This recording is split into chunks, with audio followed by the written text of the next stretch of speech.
Cambodia are finally having their day in court.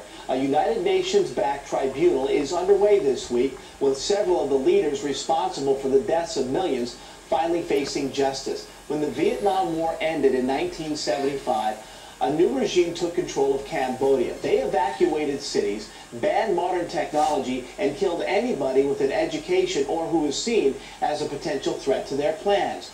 During that reign of terror, from about 1975 through 1979, an estimated 1.7 million Cambodians were killed. The regime's top leader, Pol Pot, died in 1998, but his top lieutenants now face trial in Phnom Penh. That's where it's going on. Several people from the Bay Area helped to push to get that tribunal. Pamela Merchant is the executive director of the Center for Justice and Accountability. She joins me tonight, as well as Kelvin. He was also a person who was in one of the camps, so to speak, and you had a brother who was killed, so we're going to talk to you. It's taken more than 30 years, but victims and survivors of the infamous killing fields of Cambodia are finally having their day in court. A United Nations-backed tribunal is underway this week, with several of the leaders responsible for the deaths of millions finally facing justice. When the Vietnam War ended in 1975, a new regime took control of Cambodia. They evacuated cities, banned modern technology, and killed anybody with an education or who was seen as a potential threat to their plans. During that reign of terror, from about 1975 through 1979, an estimated 1.7 million Cambodians were killed. The regime's top leader, Pol Pot, died in 1998, but his top lieutenants now face trial in Phnom Penh. That's where it's going on. Several people from the Bay Area helped to push to get that tribunal. Pamela Merchant is the executive director of the Center for Justice and Accountability. She joins me tonight, as well as Kelvin. He was also a person who was in one of the camps, so to speak, and you had a brother who was killed, so we're going to talk to you both about that, and I thank you both for coming by tonight. Pamela, I guess I want to start with you. Opening arguments have already begun in this trial. Your organization played a significant part in getting this, bringing this about. You actually have an attorney involved in the tribunal, correct? Yes. Thank you very much for inviting us to this.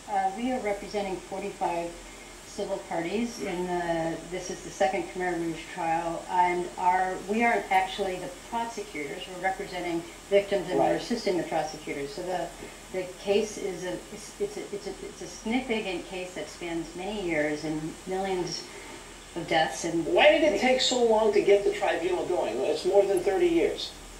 As with many historic crimes, it takes a long time for the political will in the country. This tribunal is backed in part by the UN. The Cambodian government approached the UN to set up this hybrid court. It's quite unusual because there's an international prosecutor and a domestic prosecutor matched, international and domestic judges.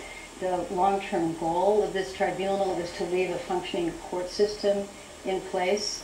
And it's also been very frustrating for the survivors. I can only imagine. And I want to turn to Kelvin now to share a little bit of your story, because you lost a brother, and we should point out that the regime, as we mentioned, came in and kind of herded people out and forced them into camps, so to speak. The conditions were terrible. Millions of people died. And I wanted to know if you could share, because you ended up in some of the camps too, right? Yes. Talk to us a little bit about what you saw and what happened so that people can understand what was taking place at that time. Well, at the time when in 1975, when the Khmer Rouge took over Cambodia and the entire city of Phnom Penh, and then they evacuated everybody out of the city. They said that the U.S. will bomb the city, and then my brother and his family, myself, my family, and my uncle, we just went to the outside of the city, and they told us that it will take only 3 days, and then you should be back. How long were you gone? Until the Vietnamese invasion in 1979. So more than 4 years later. Yes. And the conditions in those camps were terrible. Well, actually, we didn't go to the concentration camp, but they asked us to move from village to village, and then, like in my family, we end up in the province next to the Vietnam border. I think we have some pictures of your family. Is this your family pictures here? Yes, that's me, my wife, and my 2 daughters.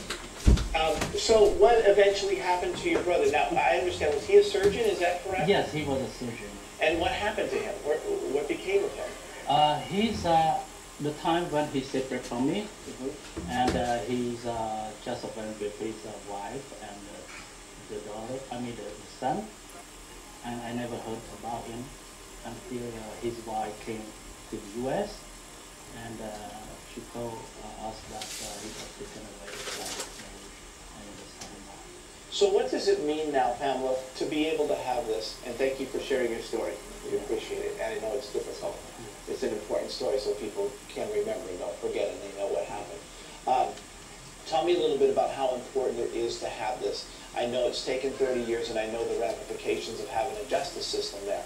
But for some of these victims and people who suffered and lost tremendously, what does it mean to them to be able to finally have this day in court and tell their story? I think the most important thing is that there's justice, as you just explained. Between 1.7 and 2 million people were killed by the Khmer Rouge in just 3.5 years. The fact that this was done without impunity, that these leaders have not been held to account, is deeply, deeply troubling, not only to Cambodians in Cambodia, but to the diaspora and to our whole broader community. So the most important thing is that there's an accounting, that the truth is told about this, and then the other component about this is it can be for some people part of a healing process. Participating in these courts can give some relief and help you take back part of your life. What do you think will ultimately come out of these trials? Some of the people that are now on trial are in their 80s. Right. This trial could go on maybe a year.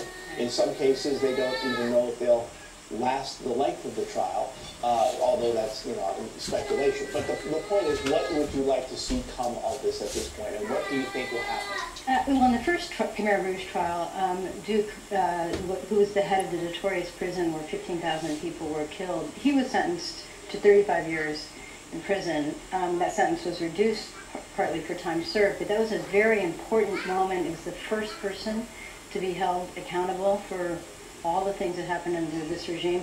We expect that these defendants will be sentenced to significant sentences. The 30,000 survivors participated in the last trial, went and watched it, saw what happened. The numbers are going to be much higher this time. This trial is being followed all over the world. And then there's a reparations process, and we're fairly active in trying to figure out a meaningful reparations scheme that will help keep the memory alive of so many people who are lost, like your brother. And I know there are many nuances to the trial, and we haven't even gotten into that, but we appreciate you both for coming tonight, shedding a little bit of light on this, and Kelvin in particular to you for sharing. I know it's a difficult and painful story to tell, but we appreciate your strength in coming here tonight. You're welcome. I'm very glad to have and first time talk to you tonight. Right?